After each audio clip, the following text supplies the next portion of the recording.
A. Scott Bolden, an attorney and racial justice activist, is with us now. Good morning, A. Scott. It's always nice to see you.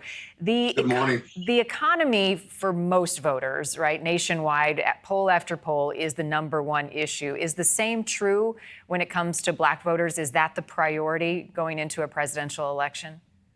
Well, it's got to be the same priority because how America goes, those of us who are the least, the lost, the left out, people of color tend to experience it in an even tougher proposition.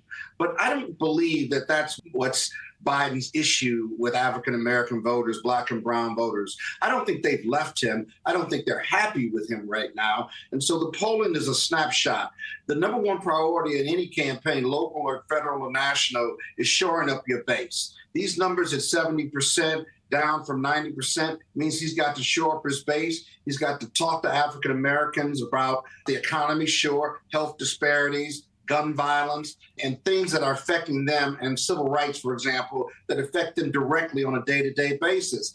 If he's not talking to them about that and shoring up his base, then it's going to be a long election. He can't win without the Black vote, especially in swing states. You say that many Black voters are unhappy with him right now. Why do you think that is? I think there's an element of young voters who are not happy about the Israeli-Hamas conflict and Biden's position on it, even though his position is very consistent with what some of the pro-Palestinian protests are for. He can't control Bibi Netanyahu, and so he's got to continue to pound that message. Young voters don't know the history of American support and for Israel, or of Israel's support for African-American issues in the 60s. Remember, it was the rabbis that marched with Martin Luther King first. And so we've lost some of that. And then I do think with the Black male vote, they've been neglected by the Democratic Party, and the Black male vote, they need some attention. The economy, one, entrepreneurship, job training, things that are going to allow them to empower themselves and their communities and their families. And just not enough focus by either party on this. In the end, though, given that duality of choices, I think the Black vote is going to come in high 80s, low 90s for Joe Biden when given that choice in November. He's got some work to do, though. Yeah, you think he has enough runway, though, between now and early November to get it done?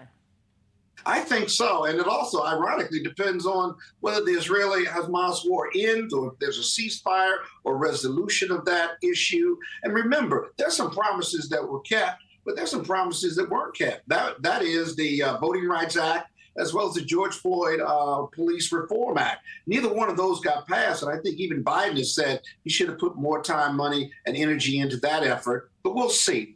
We're not holding. There are no permanent friends or enemies. They're permanent interests. And if he speaks to African-American interests, like I said earlier, he can get them back focused. They may not be happy, right? But they haven't left the family yet.